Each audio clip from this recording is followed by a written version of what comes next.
Welcome to Friars on the Farm, episode 237. I am Donovan, and with me is Roy.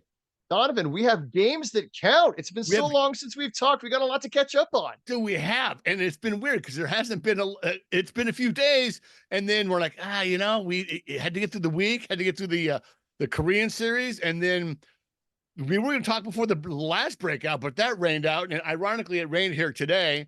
And then we had the breakout today that we could talk about, and it's good to see you. It's good to talk baseball. It's good to be at 500 for the Padres. Can I say that? I can say that, right? We're at 500.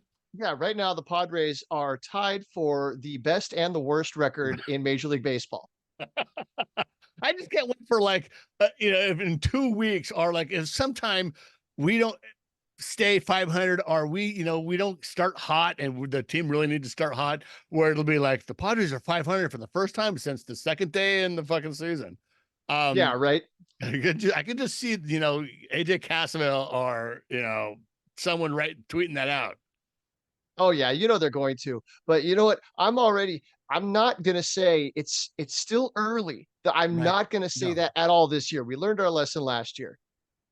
Did you get up and watch any? Obviously we have day jobs, so I get up at my regular time, but I check the score as soon as I got up at 4:40 in the morning. Well, fortunate for me, I was on a work assignment on the East Coast. I was in Philadelphia.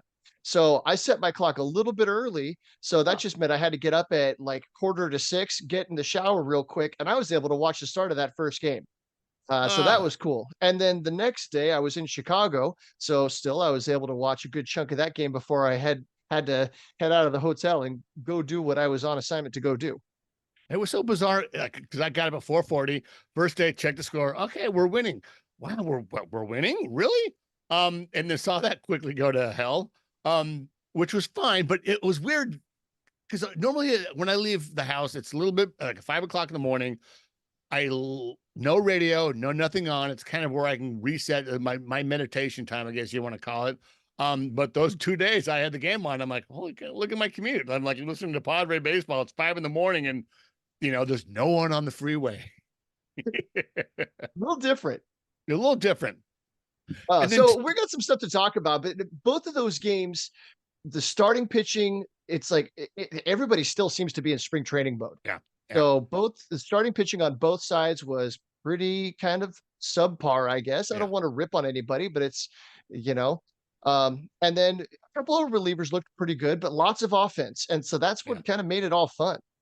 yeah. I kind of the second game. I'm like, I didn't know if I was upset that Musgrove gave up 4 runs or that like surprised that we scored like 9 runs in like 3 innings. Like, Well, I mean, because Yamamoto was rough, and right. And starting pitching on both sides. yeah, and I went to bed going like, yeah, it's going to be that guy's supposed to be really good. Like it should be a bloodbath. Like we should be bad. And I wake up, it's 9 to 5. Like, holy cow. Um, and Manny couldn't have come through at a better time. I mean, really for Ha-Seong Kim, the whole series just couldn't be more textbook, um, and storybook style. But Manny couldn't have thought of a better time to hit a home run. Oh my gosh, off the scoreboard, that was a Right. big blast. Yeah, so Ha-Seong Kim, unfortunately, he went hitless for the series, Yeah. but in that second exhibition game, he hit the 2 home runs. But I mean, somebody was talking about just the pressure that he must have been under having to host his entire team, all the media attention I'm sure he was getting. And it seems like he's not that person that wants to be in the middle of the spotlight. Right. So I'm sure he'll be happy to be back home in San Diego where he's a star player, not Right. the The star star, player. like, put on a Right. pedestal, everything. A little bit of an introvert there where you're like, okay, hey, show us where you live. Show us where you grew up. I lived way over there, man. I grew up somewhere else. Um, but I live great over here series. at shortstop and in that Right. batter's box. That's where I Right. live. Right. And then today, we moved, we're back in the house. Thank God we're out of our little Airbnb. Um, and they had Peter Seidler's celebration of life, which I mostly caught on Twitter. Yeah, I was out on the golf course. I wasn't able to catch it, but I'm sure there wasn't a dry eye in the house. I'll have to catch No, up on some of the highlights later once I see some video. I haven't seen any video posted yet. I've seen a lot of video, and the greatest video was what was it was a game, and it was AJ Preller telling a story about him and Peter were talking like, how can we get this team? Like, what do we need to do? And he said that Peter pulled out a bag that looked like a controlled substance. And he says, do you want to light this? And then he changes the story to like, well, then they went outside and neither one knew how to light the sage.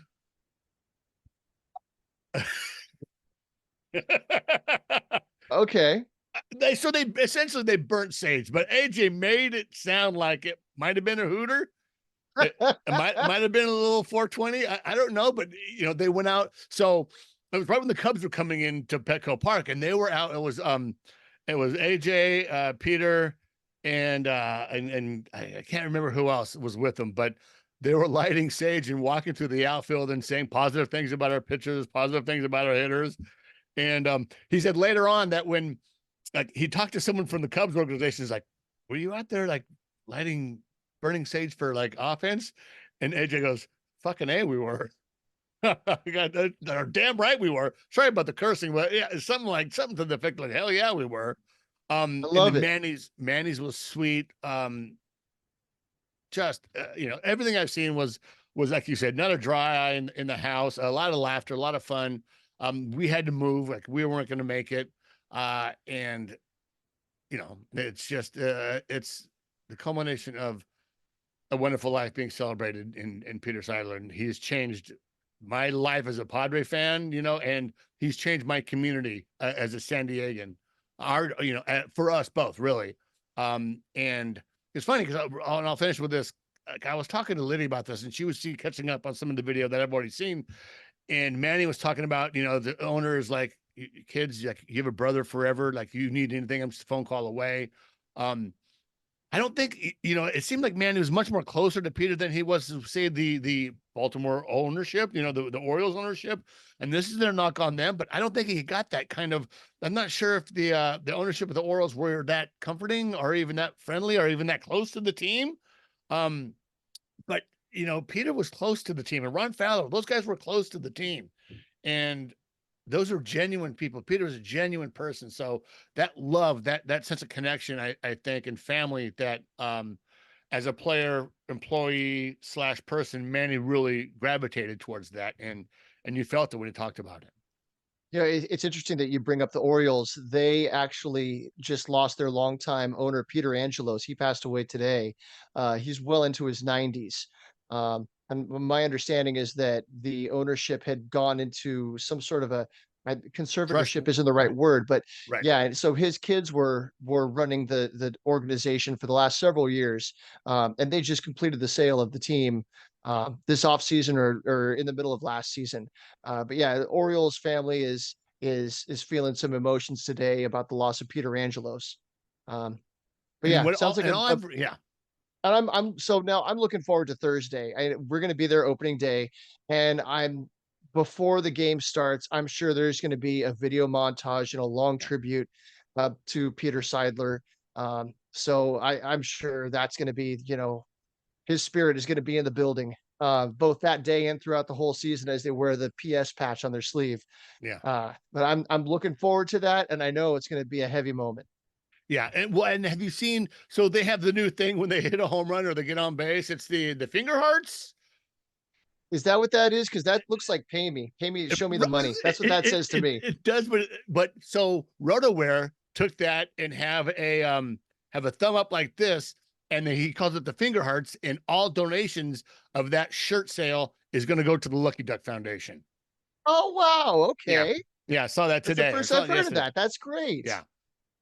So that's, you know, and that's one of the great things I love about RotoWare, and you know, and Rob Friedman from Pitching Ninja, sorry, is, you know, they're very fortunate to have the platforms they have, and sure they have businesses and they're running a business, but you know, to take sales of shirts like that and use it towards good is another example of how, well, not just how Peter changed baseball, but how people, you know, see the world, I guess you want to say, there with the money that's going on. I kind of lost my train of thought there for a second, but yeah, it's going to go out to the Lucky Duck Foundation, and I think I'm going to buy one. Wonderful, wonderful. Yeah. All right, so the next little thing. So on our agenda today, we're going to talk about Jackson Merrill, Graham Pauley, and Tyler Wade making the opening day roster. Yep. Some unrest in the MLB Players Association, a little scandal, but this has been Yeah. not like scandal that we got a couple hours up north. This is more labor Yeah. dispute scandal Yeah. kind of stuff. And then MLB Pipeline, Jonathan Mayo had a nice article about the Padres international scouting dominance. And we've got some Mad Friars notes on the backfields. But first, let's talk about the spring breakout game that just happened.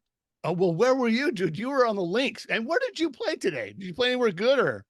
Well, I played up in Escondido at a course I used to like a whole lot called Eagle Crest, Okay. but unfortunately, it has fallen under a bit of disrepair. It'd be nice to see somebody new come in and put some attention into the course maintenance because it's a fun layout and it needs a lot of TLC. Yeah. But I had a good time out there anyway. Yeah. What did you shoot anything good or do I don't, is that? It was actually it was a scramble. It was a group event, and my team shot 6 under par. We came in 2nd place, so I got a little bit of money in my pocket. Yeah. Those are finger hearts, dude. It's not. Yes. Okay, finger hearts. Yes, It, but it almost like my I thought. my I thought when Merrill got on, it seemed like it was like keys. He's like, is he gonna be like Crone with the dance thing? He's not gonna know how to do it. You know, when they were doing the I'm all for that. right. You got to have. There's always got to be the awkward white guy in the party. Anyways, I watched the whole the spring breakout game. The Pods prospects narrowly beat the Mariners, and they jumped out to an early lead. Robbie Snelling got the start there, and Robbie Snelling that we've been saying, and you guys have known for a long time, is just Robbie Snelling. So what he do? He struck out a bunch of guys. He gave up 1 run and a couple of hits, and just looked like mid-season form Robbie. Yeah, 3 innings pitched, 1 earned run on 4 hits, 4 strikeouts, no walks. Yeah, no Real walks clean is outing for him. real clean outing for him. And then Terso, something that we'll be talking about a little bit more and having a minor discussion about the changes in Terso Ornelas, hits a tank, hits the first pitch breaking ball, die high, and just hits what it was a 3-run, 2-run shot, I think. What about a 3-run shot? Well, it was the first of two because he hit another tank later in the game. And then later on, he gets a mixing bowl slider around letter high and just crushes it. And granted, maybe that first home run was air blown. The wind was blowing out. That second one was hitting deep into that right center field gap, and it was a legit homer. Now, the first swing that he took, I don't like drawing comps, but Yeah. the mechanics of that swing reminded me of Juan Soto from the last couple of years. I just Yeah. the way that his head moved as he got down low and drove through that ball, it reminded me a lot of Juan Soto. So a lefty with pretty good strike zone discipline, who's got plenty of power, puts the ball on the ground a lot. Yeah, maybe there's something there. Well, we'll talk a little bit later about what could be moving with Tercel when we get to the Mad Friars backfields notes. But and then Uh then Tank Commander comes up later on in the game and just murders a baseball. A kid's swing, with the lefties, most lefties had that sweet, just effortless swing. When Nathan Mortarella swings, he's swinging it, as Mike Schilt would say, with intent, and it's intent to murder. And he crushed this pitch, and I think he might have killed someone out on the berm there because it was just a laser shot to the outfield. So bat wise, who he kind of reminds me of is Kyle Schwarber. Yeah, a little short. I would love to see a little bit of that come out of him. Yeah, and he came into camp, and we'll talk about this a little bit more. Came into camp a little bit thinner, a little more focused in conditioning. So, we're looking for great things for him, and certainly there's a path for him to the major league squad. Yeah, I look at Martorella and the way that he swings a bat, he reminds me a little bit of Kyle Schwarber. Yeah, the Massive Schwarb. power, pretty good plate strike zone discipline. He'll use all fields, but man, that pull side power is just legit. I think Motorola's a little bit thinner than than Schwarber. He certainly came into camp looking a little bit thinner. Didn't lose the weight, but put on some lean muscle. So we'll talk a little bit more about that later on. But overall, Marcus Castagnone had a couple solid plays at third, some long throws across the the diamond. And talk about Martirella's bat. I love his stretch. He's not full on legs, splits, but he's got a really good stretch for such a kind of a meaty guy.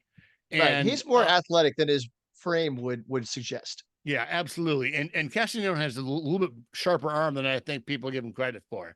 He had a couple RBI knocks, and later on in the game, DeVries got an opposite field single in the like eighth, ninth inning. Real pretty swing with yeah. him, man. The bat comes through so level.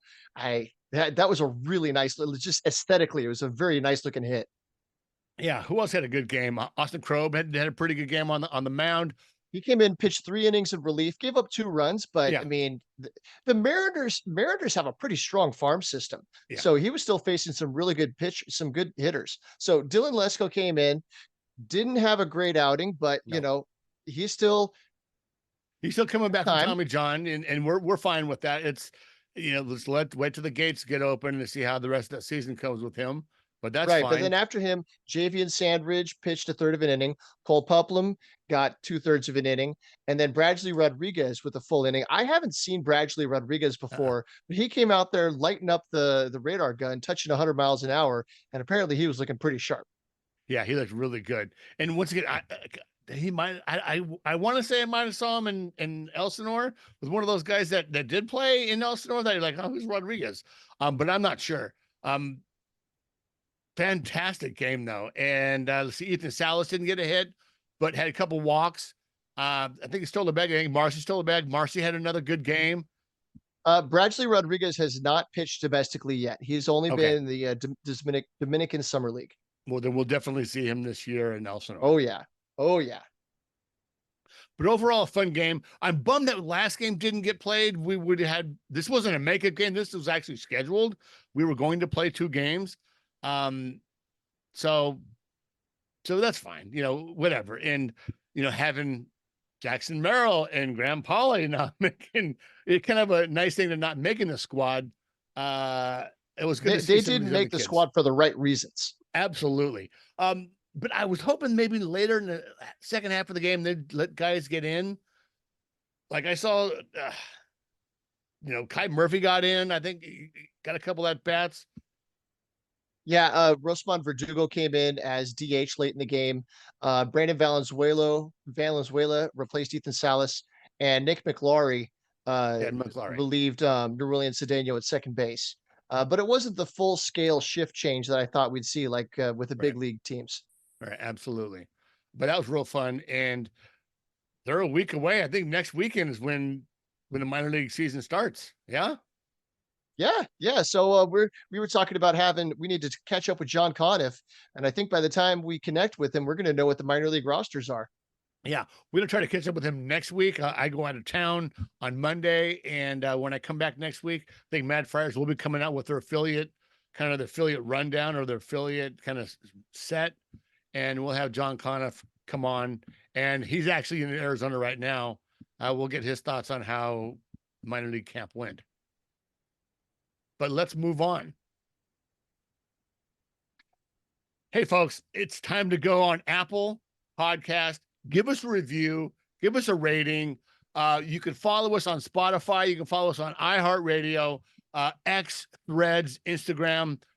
Go to the YouTube page. Hit subscribe. All the interviews we do, all of the episodes we do, we're going to put on YouTube as well. Maybe we're trying to mix something up to maybe bring a little more traffic to the YouTube channel. Maybe we'll mix something up in the upcoming season and have a giveaway or something like that, or something I can do to get you guys to go to the channel. Definitely gonna have interviews that I drew up in Elsinore. Go do that and help us out. We really appreciate it. It goes a long way for us. And if you have any suggestions, hit us up on X or any way you can get a hold of us on Twitter. We're all ears. We want to do whatever you guys want to hear. It's a lot of fun. We like having fun with y'all. All right. So since we spoke last time, the Padres made a big trade. They went out and got Dylan Cease from the Chicago White Sox. It was a pretty good haul they had to give up. So right-handed pitcher Drew Thorpe, Jairo Uriarte, and Steven Wilson, as well as outfielder Sammy Zavala. And as that day was unfolding, we kept hearing more and more names Yeah, thrown out. And it was like, okay, how many guys are going to be in this deal? Because I think Zavala was the last name that I heard added to the list, and each one stung a little bit more. But overall, I'm really excited to have Dylan Cease here, not just for this year, but for next year as well. absolutely. You know, whenever they mention it, because Cole went down for the Yankees, so everyone starts going, oh, they need to trade for Dylan Cease. And then all of the Padres social media are like, oh, we would do this with Dylan Cease. And I almost tweeted like, you guys are crazy thinking that AJ Preller is going to trade for Dylan Cease. I was this close to it. I wrote it out. I'm like, dude, don't do it. You don't, you never know. And sure enough, the day as like, all right, dude, guess what? You're traded. Go find your passport. Um, Yeah. that was just insane. I am I'm okay with this trade. I really am. I was excited to see Jairo Iriarte. I know he's a prospect now, but the stuff is there. The stuff is a little bit better, and we've heard this from other evaluators, a little bit better than Robbie Snelling. He doesn't have the much fanfare that has come with Snelling, but he was going to be very exciting for the Padres. Drew Thorpe, I wasn't too high on, even though he was the minor league pitcher of the year. The command and off-speed stuff worked great in the minor leagues. I think sometimes that does not translate well to the major leagues, and we wish him all the well. Even if he wasn't going to get a shot for the rotation here in San Diego, which I don't know if you saw that little backhanded kind of like Saw that. I mean, and I, I don't think that he meant that as a jab to the right, Padres. It was just the situation that he walked into, that yeah, here he was behind, um what God, he was behind Avila and Brito. King and Brito, and he was behind a bunch of guys that were supposed, even Robbie Snelling, he might have been even behind Robbie Snelling to make that number 5 spot or even the roster. Right. So it was pretty apparent that he wasn't going to make the big league team. He was going to go probably to Double A, where over in Chicago now he's got a chance to break their opening day roster. Yeah, So that's what all these guys. It's not a They care less about winning a World Series. It's about making it up to the majors, getting that big league check. Now, yeah, maybe after you've been a veteran for 10, 12 years, you've got your bag, then that's when you want that trophy, you want that ring. But it's not a Most of these guys, they're looking for the opportunity that gets them up to the majors the quickest. yeah, The one that stings the most, so I was really looking forward to what Sammy Zavala was going to do this year. What he does in Double A is going to really determine his path, how far he's going to make it, how well yeah, he hits advanced pitching. But Steven Wilson, yeah, I friend of the podcast, and his story is so great, being a 6-year senior, get a 6th year of eligibility to pitch at Santa Clara State, and then making his way through the minors with the Padres, coming up and becoming, not just an accessory piece in the bullpen. He was one of the lockdown setup guys the yeah, last couple years. Yeah, he absolutely. became somebody that you squint at, like, maybe he can have a major league career. Now he looks like he's going to stick in the majors for a long time. Yeah, But beyond that, he's a good person. He's yeah. just he always seems like such a steady, calming influence. Really good with the fans. So I was sad to see him go. I'm sure he's going to go on to do great things. So that was the one that stung for me personally. Yeah, and all those guys going to the American League, I'm just fine with. I know there's kind of no difference between the league now that every team plays each other, but I'm glad not having to see that guy in the 6th or 7th inning, in a tight game. And it's funny how you should talk about, you know, the kind of where guys are when they want to get to the major leagues. Today at the celebration of life, Joe Musgrove talked about that. He's like, as players, we come up and we just want to know that we fit in with the big dogs, that we can compete with these guys. And then once we feel like we can compete and kind of like we've got a foothold in the league, that we want to start winning championships. And he mentioned the exact thing you just mentioned just now. And it resonated with me. Like all these guys that are trying to make the major leagues, they always say, yeah, I just want to do whatever I can for the team and help them win a championship. Sure, that's hyperbole, but they just want to get on the squad and know that they can belong and stay. Um, so I found that very interesting. We love Steve Wilson and Sammy Zavala. That leg kick has got to come down. For me, that leg kick has got to come down. I love the support that his dad gives him on social media. I hope the White Sox fans embrace him because he's fiery, he's competitive. But I'm not sure, like you said, it's going to matter where he hits in Double A, what he hits in Double A. We're really going to give us a true kind of idea of what kind of career he could have. Right. So adding somebody like Dylan Cease, he's been one of the most durable starters in baseball the last few years. So I think that affords the Padres to be able to trade away Drew Thorpe and Jairo Uriarte for him because those are two guys we were looking at like second half. Those are two guys that are going to come up and Yeah. contribute to this team in this year. But now that you've got that third, fourth, I guess you'd probably slot third in this rotation. Yeah. That gives you so much more depth and length in your roster. Yeah. So where we were looking at those two guys to contribute, I think now the chance that they would come up this year is a lot slimmer than it was a month ago. Yeah, absolutely. And with another, 130 innings taking off the board with Dylan Cease making so many starts. Oh no, it's going to be more like 180 to 180. 200. Yeah, that's okay. That's Yeah. all right. Yeah, Michael King is going to be in the 130 to 150 range probably. And that really takes the pressure off him. Hopefully, and Mhm. I thought he pitched really well in the Korean series. And they did treat that the pitching kind of like a spring training game. He pitched 3 solid innings. You only pitched 2 1/3, I think, maybe 3 1/3. Um, so he doesn't have to feel like he has to be that top number 3 guy. That he can just go out there, kind of relax, let his personality and game go through, and see where the chips fall. And we do have that depth in this in the pitching, in the rotation down in the minors that will come up and contribute because it takes more than 5 guys. It's going to take more than 6 guys. It's probably going to take 8 to 10 guys.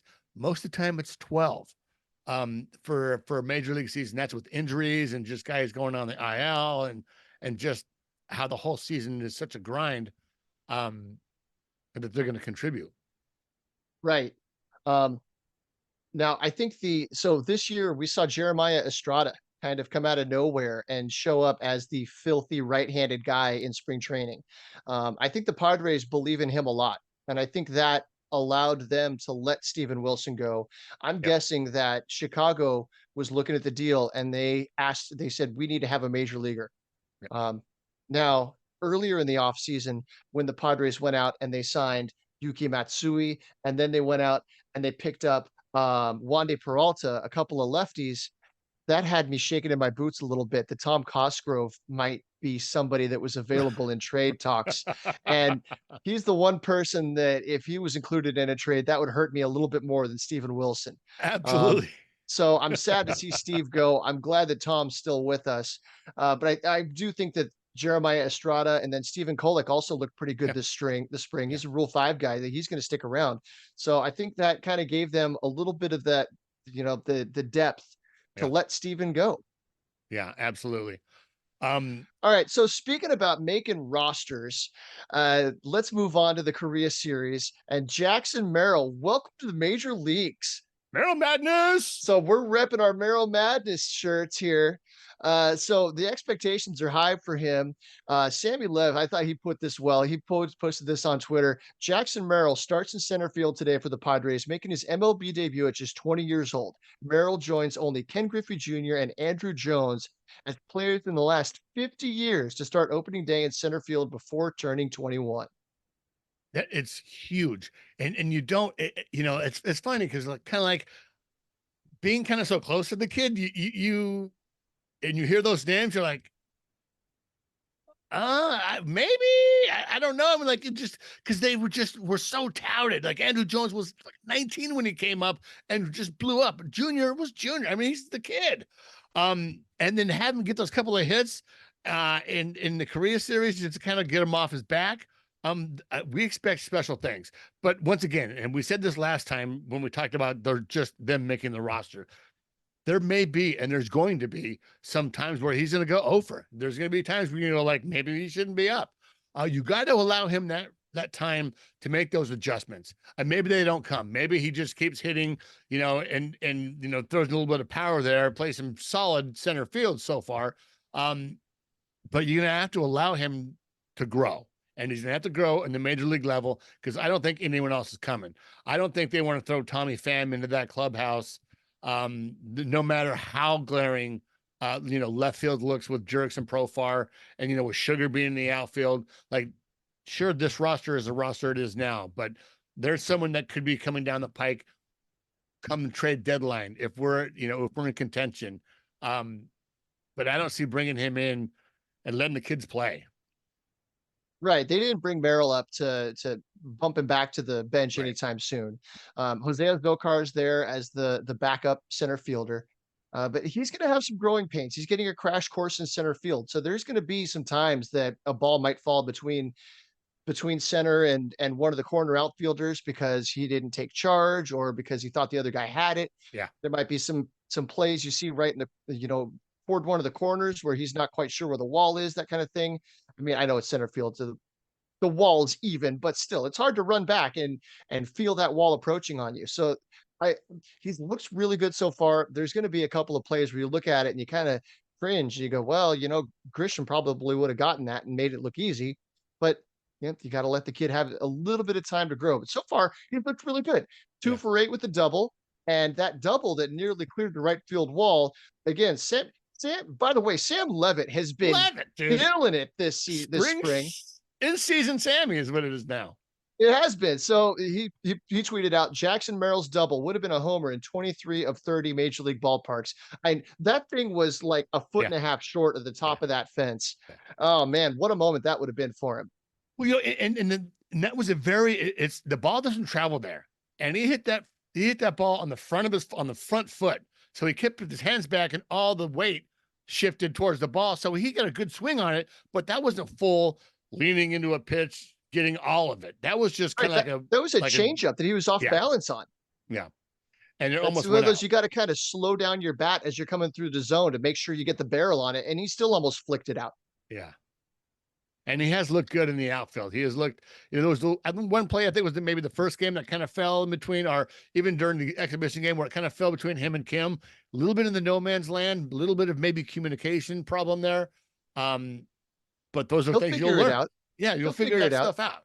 And speaking of Merrill Madness, his parents have they have the Merrill Madness hashtag, and they have the Merrill Madness merch. And the mission for this is to help families who are always on the field pursue their child's dream. A portion of every purchase of the Merrill Madness website go towards getting children on the field, whether it's helping with equipment or supporting travel ball expenses.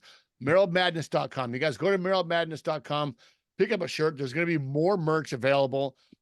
It's like what we do with when we sell shirts. The money goes to a better cause. We're not pocketing it. I don't think they're pocketing much of it. I know it's going to a good cause. And both his parents are school teachers. They're not sitting there trying to count their money.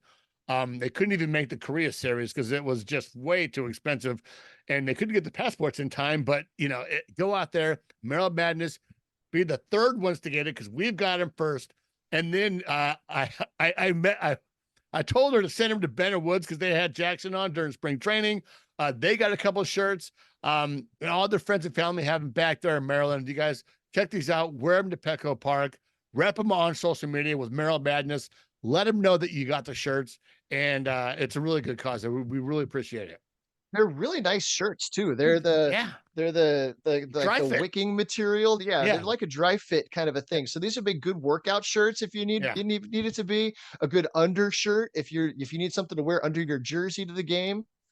Yeah, and you look like you're in the know. Like Merrill Madness, kids, all the Padre fans know who Merrill is. Oh, yeah. Sorry. Oh yeah. All right, so also making the opening day roster, Graham Pauley made the opening day roster. He only had one plate appearance in the Korean series. It was a strikeout, but I think we're going to start seeing a little bit more of him as time goes by. Tyler Wade also made the opening day roster. He started both games at third base for the Padres, went 3 for 5. But Tyler Wade, I think they kept him on the roster because he can play everywhere, and he plays pretty darn good defense anywhere you put him. Yeah, what I feel is going to happen once we get through these 2 exhibition games is they're going to set the 26-man roster, and I think they're going to send Pauley probably to Double-A, if not El Paso. and keep Tyler Wade for the duration because he did look really good. He does have, I don't think he has major league experience, but he has been around Oh, for no, he does, Tyler Wade right? has a bunch of major league Okay. experience. Yeah. Yeah, So he's been around a while. I really hate to say it, you don't want Paulie to be a platoon guy and be there for matchups. You want him getting at bats every day. So I think when they do set the major league roster on, I think Wednesday, that they'll probably send him down and keep Tyler Wade until Manny's full health. Yeah, Wade has what 359 games of major league experience across 8 years, Yeah. most of it with the Yankees. And I like going on Baseball Reference, and I look over to the left where the or to the right where the position is, and they list the numbers, and there's a slash, and so like in 2019, his position 47 slash H568D9. So he's played pretty much everywhere except I Catcher and don't pitcher. see yeah, everywhere except catcher and pitcher and maybe first base, but everywhere else he's got experience. So I think that experience goes a long way. Now, and he's a lefty hitter. Yeah. So that's where he Paulie kind of and match up a Paulie, little bit. yeah, they're a little bit redundant, I guess. Maybe that was kind of what they were trying to see is like, okay, what does Wade do against actual like Dodgers pitching when the games count? And he held his own. Yeah, Yeah. he doesn't have the kind of power that Paulie has. I don't think he has the same kind of hit tool at any point that Paulie has now.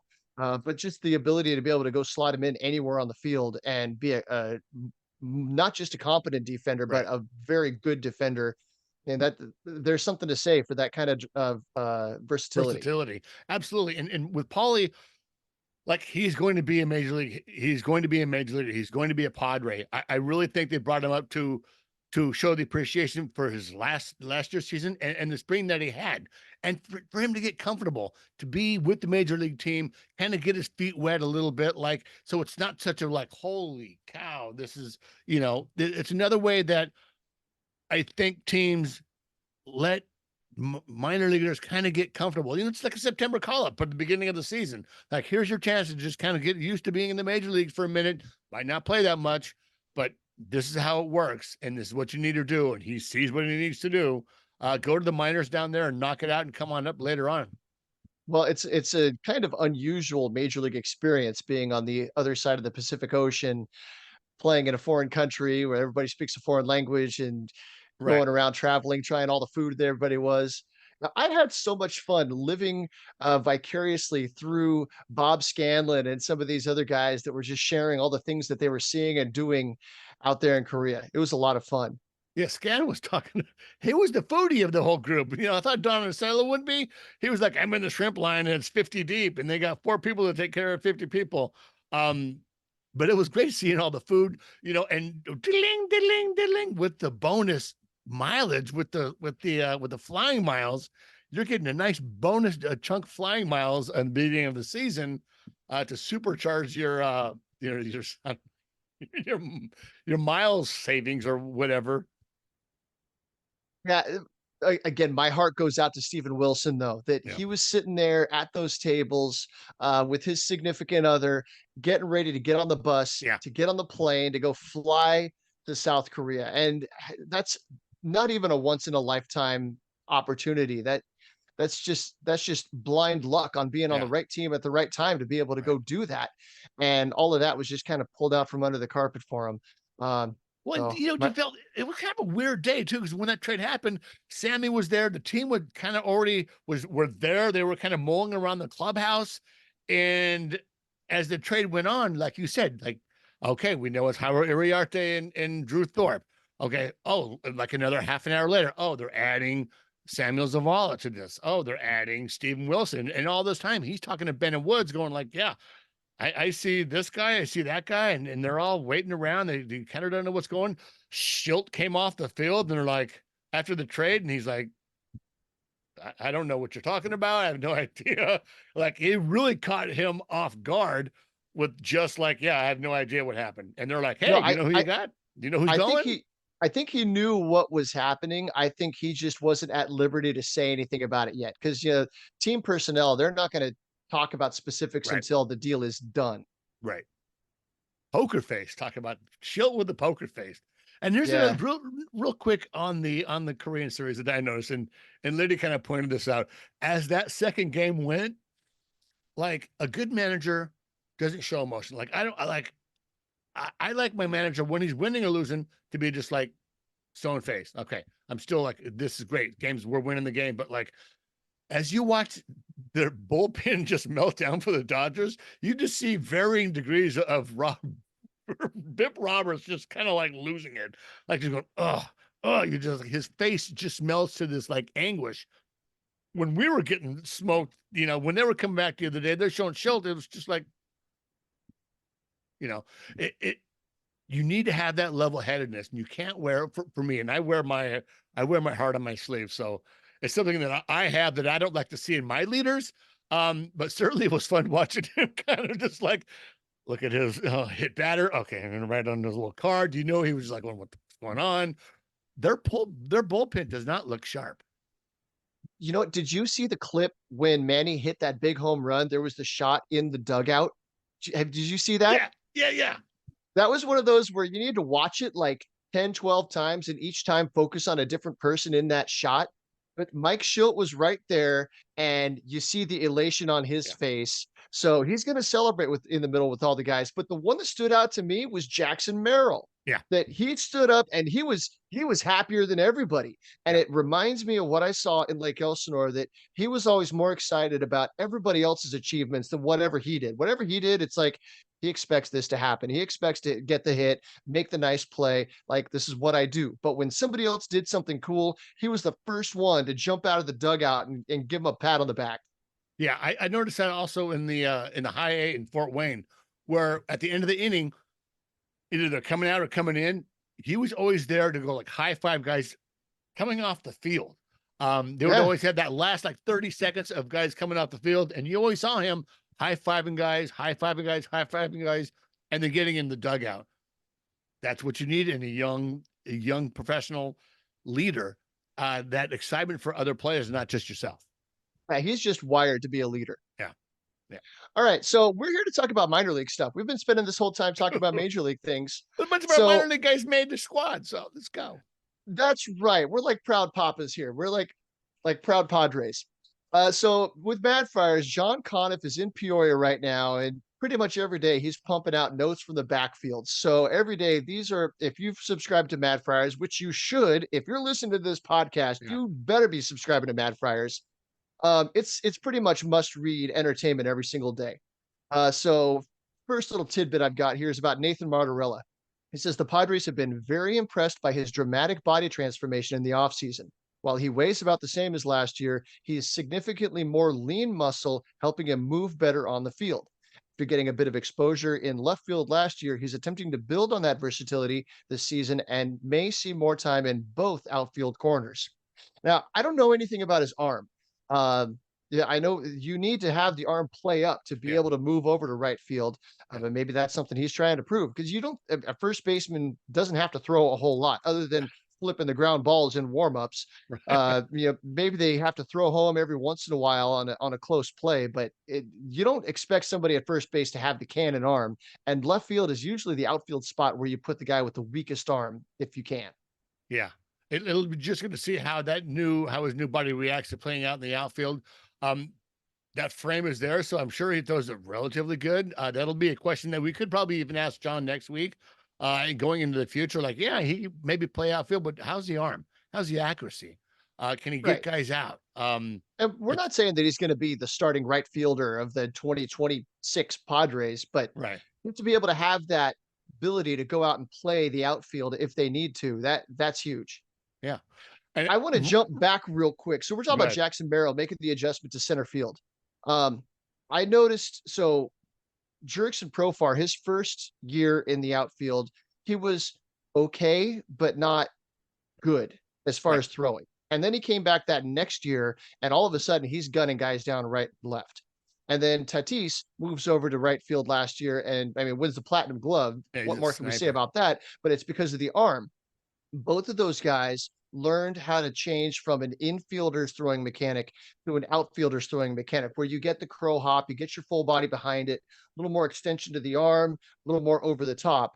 And the couple of times that I've seen Merrill throw a ball in, he's throwing it in like he's a shortstop. It's the shorter, quicker, get rid of it fast kind of a motion. I'm wondering if he's putting in some work to try to figure out how to get that arm to stretch out a little bit to Right. because he's got to be able to keep guys honest when he's digging one out from right center. He's got to be able to spin around and gun it in. Yeah. Good point. And I think we've talked to someone in the past that has transitioned to the outfield that talked about the difference in, or maybe I heard it somewhere where they talk about the difference between throwing on the infield and throwing in the outfield, where you need to get a little more locked. There might even been Tatis that talked about, throwing differently. It's different mechanics where you want to get a little more air, but a little more straight in the outfield, and in the infield, you just want to throw BBs. It'll be Right. So interesting in to, the infield, you see a lot more sidearm. yeah, And I remember sitting up in the upper deck on the first base side. I don't know why. That was why we'd always wind up sitting at Jack Murphy when Caminiti was on the team. And I remember watching him during warmups and being just stunned by how far his ball moved horizontally. Like it looked like yeah, his ball would break 2 or 3 feet from third base over to first. Where in the outfield, you want that motion over the top. So you get that like a four seam 12 o'clock yeah. spin that way your throw stays online even after it hops.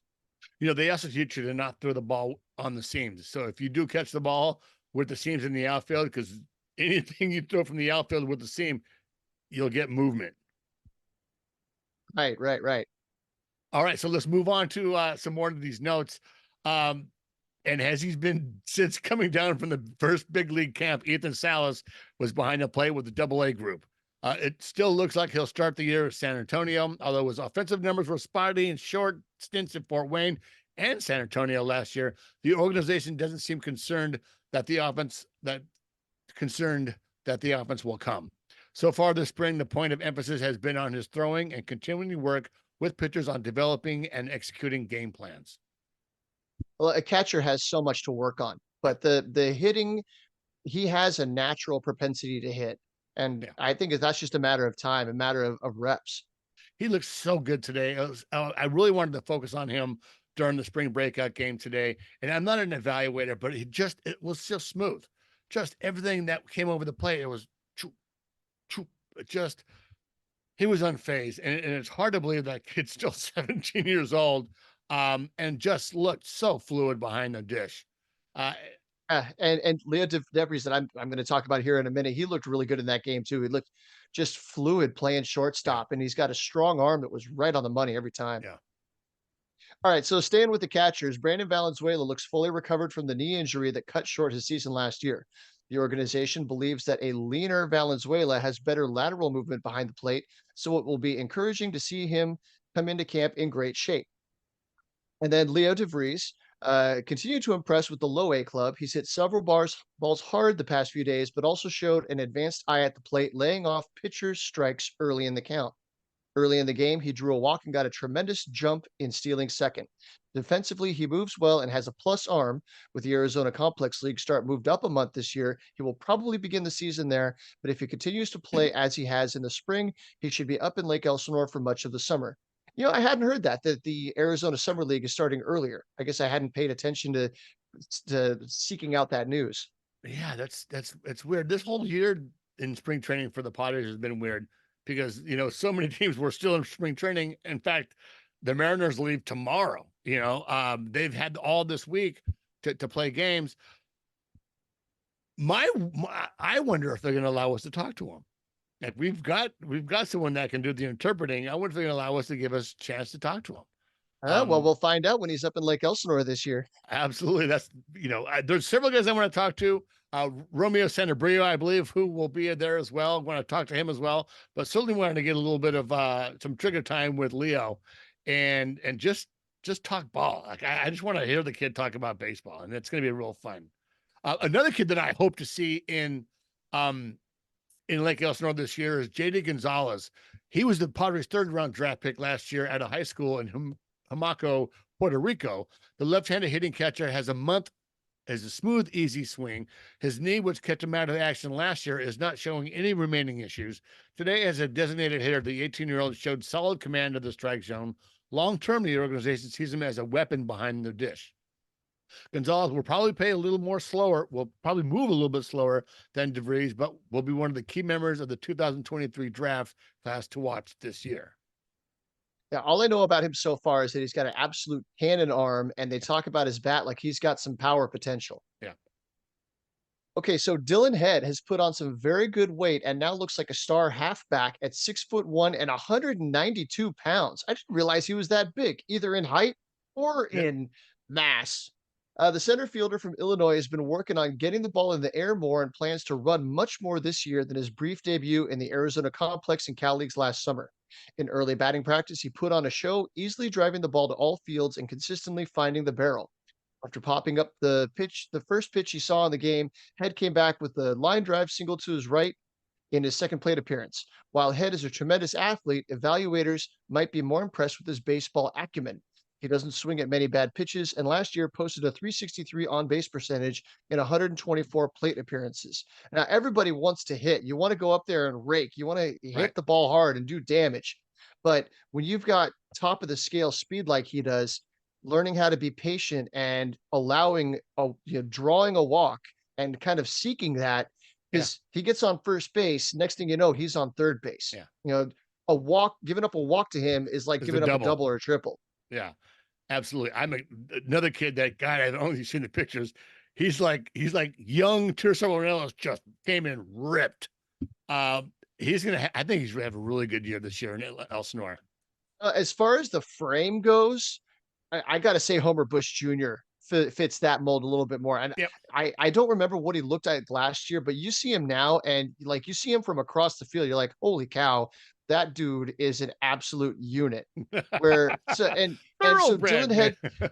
he's taller, I think, or HBJ, he's got 2 or 3 inches on Head. Um, and he's got just the shoulders like this. He just cuts a figure. Well, I didn't realize Dylan Head was 6'1". I I feel like He's he's my height. I'm Yeah. 5'11". Yeah. Well, when you're that young, you're not, you don't have a lot of weight on you. You look small. If you're smaller in weight, and you're still tall, 6'1" isn't that much different than 6 foot. Like I'm 6 foot, but I look much taller because I'm heavier than hell. So I just pulled Dylan Head up on Baseball Reference. He was listed at 6 foot, 185 pounds. And he must have carried that 185 Yeah. pounds like a ninja, because he Yeah. didn't look that big last year. Yeah. Yeah, we'll see how it goes with him. I'm really excited to see him. I think he's gonna have a little chip on his shoulder to come into this season. I don't know why I say that, but I feel like kid's gonna be motivated and really hit the ground running this year. Good, good. Let's see it. All right. So moving on. Hey, this is something that I wanted to talk about a long time ago, but there's a little bit of rumblings happening right now with the Major League Baseball Players Association. So this is players want change to the MLBPA #2 Bruce Meyer. This is by Evan Drellick and Ken Rosenthal, and this is the developing story. This is by no means the end, but there's certainly some rumblings going on in the union, which now encompasses the minor league guys. So this is what they wrote. There's a growing mutiny inside Major League Baseball Players Association. Major and minor league players leadership confronted executive director Tony Clark on Monday. This is last week, urging him to replace his second in command deputy director Bruce Meyer with the former MLBPA lawyer Harry Marino, who we've had on the podcast when he was with Advocates for Minor Leaguers. People briefed on the call who were not authorized to speak publicly said an informal vote was held on the call, but no formal action was taken. The long and sometimes heated call included some of the 72 representatives from across both majors and minors. The call did not end with a clear resolution, however. Many players and agents have long grumbled about union leadership, suspecting that agent Scott Boras has outsized his influence, which Boras and union leadership have always denied. But player agents have maintained those complaints for years, particularly in regard to the fortunes of baseball's middle class. Now, you always hear these stories about the big league guys, the high dollar number guys. Well, I'm doing it for the guys that are coming up. Well, there's only so many of those guys, and this, that are going to make 30, 35, 20 million a year. Where are the guys that are making major league minimum to 2 to 3 to 5? Those kind of middle of the road guys that, they're different. They're not Scott Boras clients. They're not these loud, well-known clients, our agents. So Marino has approached by Major League Marino was approached by Major League players and agents who are frustrated with the direction of the MLBPA. Some players want more money directed towards the union's bargaining team. So, like I said, it's a developing story. There's been a few more articles that since I put this on here that have come out where at varying degrees of support for Marino, support for Meyer and Tony Clark. But I would suspect something's going to happen this year. Something's got to give. Right. And it's interesting the Scott Boras angle. And so, because as you were kind of reading that, I was thinking, so Boris and the other mega agents, they've got control over what happens, what kind of contracts those key players, those big names sign. Yeah. But they don't have nearly as much bargaining power when it comes to the guys at the lower end. Like you were saying, the guys making $1, $2, $5 million. So who is it that rises that sea that lifts all ships? That's in the bargaining agreement, in the collective bargaining agreement, where they define what's going to be the major league minimum salary. What are the arbitration? How is arbitration determined? What raises those rates? And so I think it was interesting. Elsewhere in the article, they bring up what happened with JD Davis. Yeah. That up until this year, arbitration salaries have been guaranteed. And now this year, they're no longer guaranteed. And so the Giants agreed to terms. Well, they went to arbitration. They couldn't agree to terms before arbitration. So they go into arbitration. The arbiter agrees with JD Davis's side. They say, okay, you're going to get paid however much. I think it was in the neighborhood of $6 million. Yeah. And then over the course of the next month and a half, the Giants go out and they bring in Matt Chapman to some big contract. And now there's your third baseman, JD Davis, who is a third baseman, now has no position. And he was kind of left on the outside communications wise with Farhan Zaidi. And then come to find out that he was placed on release waivers and they let him go. And a part of that was they let him go like 2 days before the deadline, so that all he was due was his back pay for spring training. So they wound up cutting a check to him for like 1.1 million for the first, the month of spring training, and happy trails to you. And he got kind of screwed out of the rest of that contract. It's funny, and going back to the hiring of Bo Mel, where like the writing on the wall here in San Diego was kind of pretty much going to be that, like he was going to be let go, and then the Giants kind of swooped in, but the timing of that did kind of feel a little collusion there with Bo Mel and the Giants. Now this happens and it becomes a pattern. Maybe I don't want to be put on my tinfoil hat here, but it just it's just another example of like just that's not how you play. Maybe from this point of view, that's not how you play ball. Maybe Right. from their point of view, is like, hell, we're getting a good manager. Hell yeah, we got a good player. We're not going to pay this guy. Why would we do that? It just seems a little bit on the loophole, kind of the loophole in the writing. Well, and there's also Brandon Crawford, who was not retained by the Giants. He was a free agent, and it's like, okay, are they going to bring me back or not? And it sounds like his phone never even rang from the Giants, Yeah. and nobody ever reached out to him like, okay, this is how interested we are. You would think after being in the organization for his entire career, since 2011, age 24 was when he made his debut, and he's been their starting shortstop every single year since. And then they just kind of let him fade away. And so now he's with the Cardinals. We'll see how that goes there. But you would think that an organization would have a little bit better communication with somebody that has been such a mainstay in your organization that whole time. Yeah, But absolutely. we're not here to dump on the Giants, although it is kind of fun to do from time to time. Speaking of which, they signed Blake Snell, that interesting Yeah. contract. And so now the Padres are going to have to go see him, 6, 8 times this year. So I wish Blake Snell health and happiness. I love the guy to death. He's been probably the most entertaining Padres player of the recent, with the media. I just hope that on the days that he has to start against the San Diego Padres, he has a little upset stomach, or his fingers feel a little bit greasy and he doesn't have the command, for whatever reason. So I wish him health and happiness every day except when he's facing the Padres. Yeah, we do. And and the weird thing about that is he signed so late that he's not even close. He's not even close to starting. He's not going to get a start for at least a month. Like he has to build up to opening day time, and it's going to be a while. And we know what that looks like for Blake Snell. So I hope they kind of put that in with the formula of like, yeah, we got Blake Snell. The beginning of last season wasn't great for Snell. It quickly turned around, but when he came over here from the trade, it took him a while to get his feet underneath him. And I think moving to another organization, being that far behind and ramping up for the season is just going to be counterproductive for him. Unfortunately, hopefully he stays healthy. Hopefully he has a great season with those guys, but not that great of a season. But they had to have thought about that when they signed him. And if he For does sure. great, he can opt out. And that's why kind of the thing about him, and I'll end it with this, is there was that unknown factor about Snell that you don't know if are you going to get the Cy Young, are you going to get the million walk guy, are you going to get that guy, or who are you going to get? I think that's what was really holding up his market.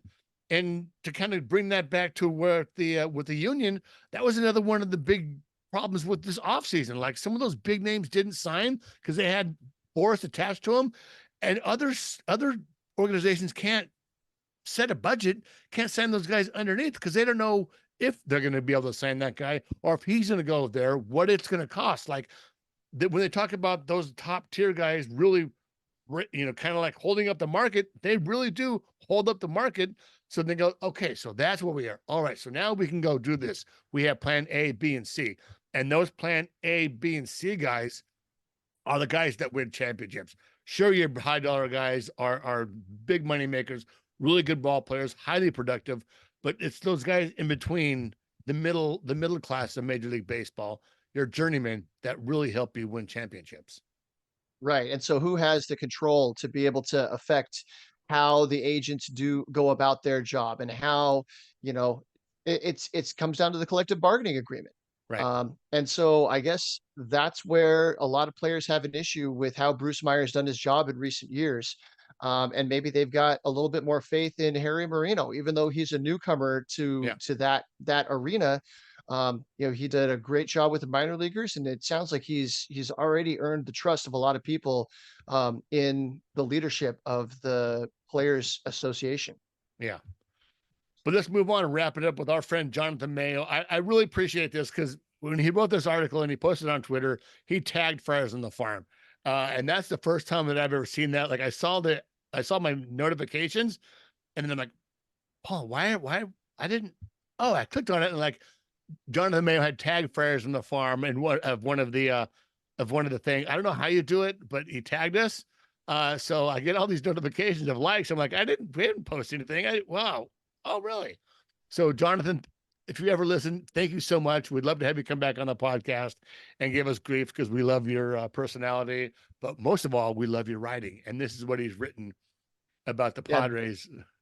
big tip of the cap to Jonathan Mayo. Yeah. So Padres international scouting dominance on full display with prospects in spring camp. So he writes, it can be tough sometimes to follow the pendulum that is the Padres farm system. 1 minute giving up a ton of prospects to acquire someone like Juan Soto, then bringing in a bunch of young players for someone like Juan Soto, only to send some of those players away in the recent Dylan Cease trade. But one thing is constant. The organization seems to know what it's doing in going aggressively after talent in Latin America. In 2023, the Padres signed the top amateur player in the international market using nearly all of their $5.8 million pool to sign Ethan Salas. Could 2024 be a repeat? The Padres have already gotten the first part done, once again signing the top player in this year's international class, Leodalis De Vries, for $4.2 million, once again using the bulk of their pool. And while it's unfair to expect a Salas-like climb, it does appear that the switch-hitting shortstop will move faster than many international signees being brought to the complex this month for minor league camp. So point there being that most of the international signees, they spend at least the first spring Oh, yeah. overseas. They Oh, stay yeah. in the Dominican camp before coming. Yeah. Yeah. So, quote, from personal experience being down there, it's really hard to sign good players, said Padres assistant director of player development and friend of the podcast, Mike Daly, who has international scouting experience and will also manage High A Fort Wayne in 2024.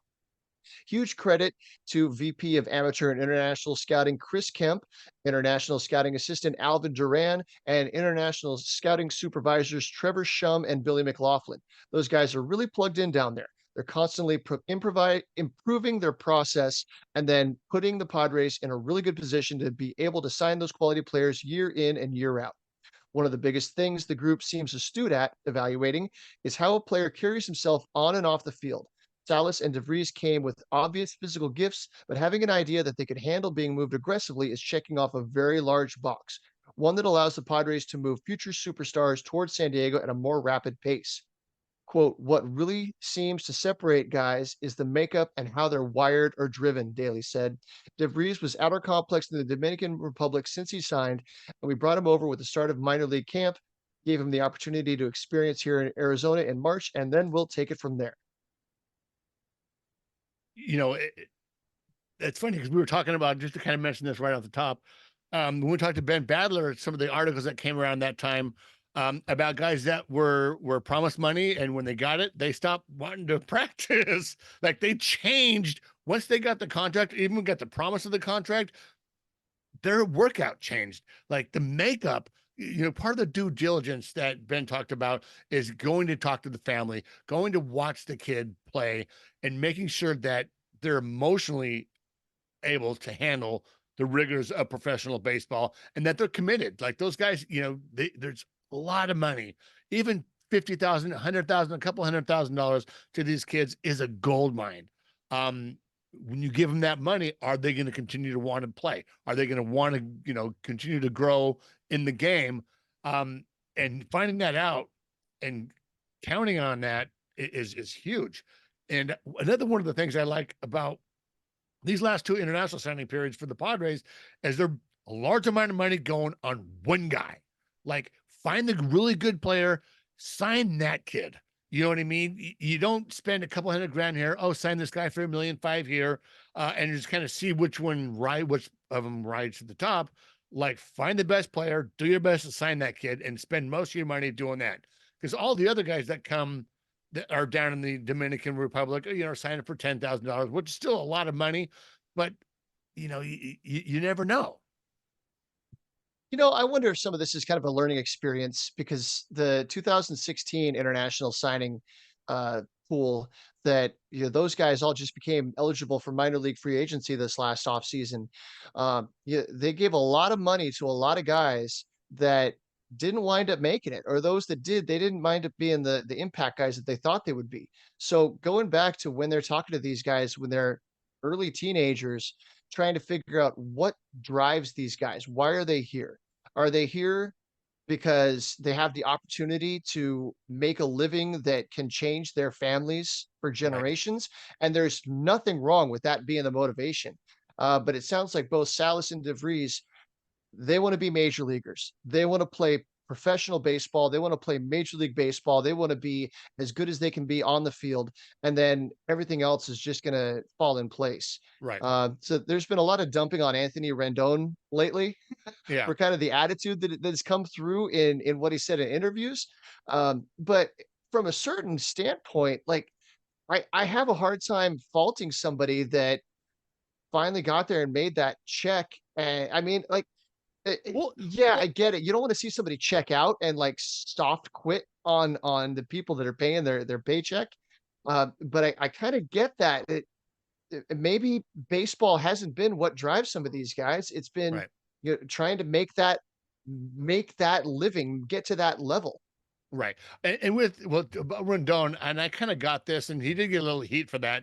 I don't want my work to define who I am. And I think that's what he was kind of saying. Like, I'm really good at this. This is what I do. It's my job. It's not who I am. My family, my faith are more important, which is perfectly fine. Like, I work to support, my lifestyle and my wife. If I had kids, to support my cat, really. But everyone, since he's been injured and he hasn't really produced up to expectations of that gigantic contract, you're like, oh, you're checking out. You're not, you don't care.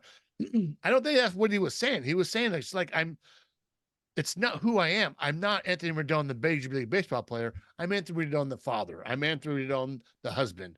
But like I said, since he hasn't really, if he was killing it, if he was just earning every penny of that contract, you go like, wow, yeah, hell yeah, man, you're not who you are. We love you, but that's cool. But since it's not, he hasn't really played that well, people see it as quiet quitting or whatever, like he's disinterested. Like he still works hard. I guarantee the guy still works hard. But yeah, I think I'm a little bit I may still be a little bit raw from a certain guy that came and signed a nine-figure right. contract and didn't play very well in a Padres uniform and left without saying thank you to anybody. I'm a little bit raw from that. So I Yeah. kinda I had a lot of emotions come back to me from the Anthony Rendon thing. But to bring it back to this, you wanna bring people into the organization that want to be successful, good baseball players, Yeah. have a long baseball career, and then whatever fortune and fame comes with it, that's just the icing on the cake. Yeah. And it seems like these guys, DeVries and Salas in particular, are wired that way. Yeah. Well, and you saw the tweet earlier this week from I think Hector Gomez. Some kid was already promised to go. Was it with the Braves? In the 2027 signing period. I think he's 13 years old. And they Um, think he's gonna get a $5.8 million signing bonus. yeah. Where does that number come from? It's almost flaunting the fact that this happens. And we talked once again, we've talked about this since we've had the podcast. We talked to you about it in depth. You guys, if you're still here, go back and listen to our Ben Balder interview because we talk about it. And he's just like, all right, it's disgusting. It's disgusting what not only these academies do. Well, the academies are trying to make money. They are trying to make players that are going to be signed. That is their job model. That is their business model. That's what they want to do. But on the other hand of that, you had the hungry major league teams that want the best kid that will be the best. And the sooner you find them, the better we can get him on our side and sign with our team. We talked about this with God, he was the associate scout back in North Carolina. He's like, how did the Padres find me? They saw me posting videos of my travel ball team. My travel ball team kids are in junior high.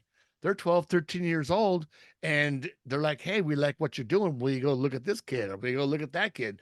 So to think that they're not doing that here in America, but they're actually practicing it in a foreign country against the rules, is where it gets really shady. Like promising a 13-year-old kid, hey, you have $5.6 million if you keep working.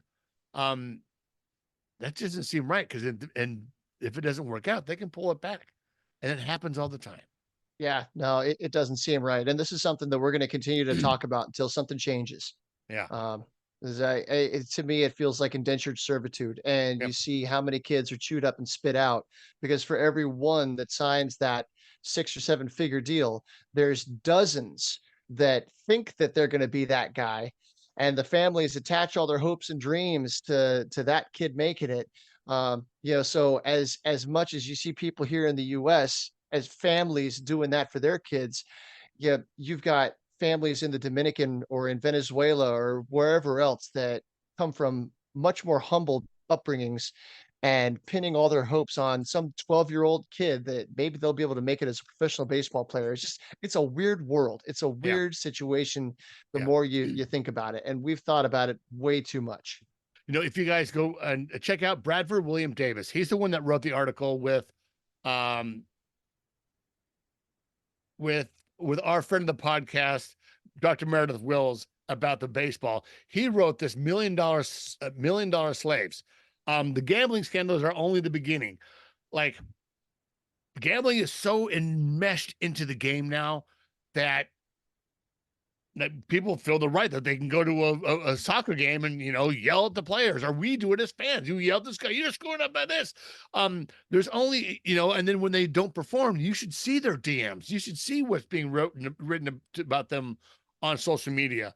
And it's only you don't have to look too far to see that fanaticism turn into violence.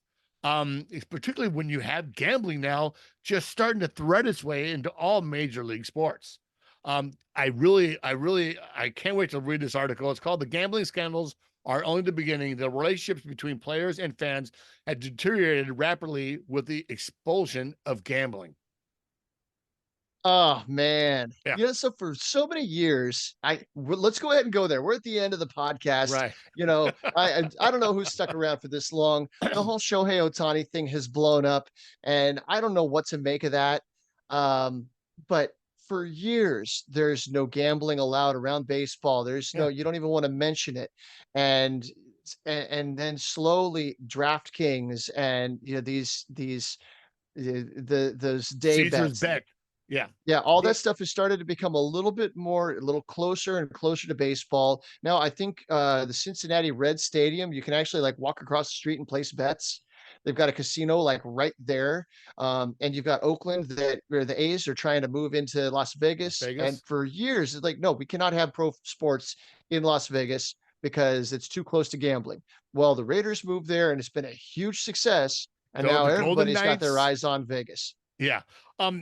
And that's just it's insane how it's funny. I saw this tweet the other day, and it was right after the scandal broke where ESPN goes, okay, we're going to talk about the lead into it was brought to you by DraftKings. We're going to talk to so and so, brought to you by Caesar's Bet. Like every segment was sponsored by some kind of betting format.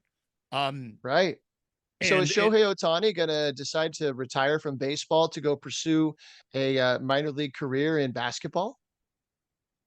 let's bet on that. Yeah, I don't 'cause know, I but remember like, Michael Jordan wearing a Birmingham Barons uniform. but it's just you wonder why this has happened. I don't. That's not the cause of it. I mean, $4.5 million is a lot to not know that's coming out of your bank account. Let's just go to it.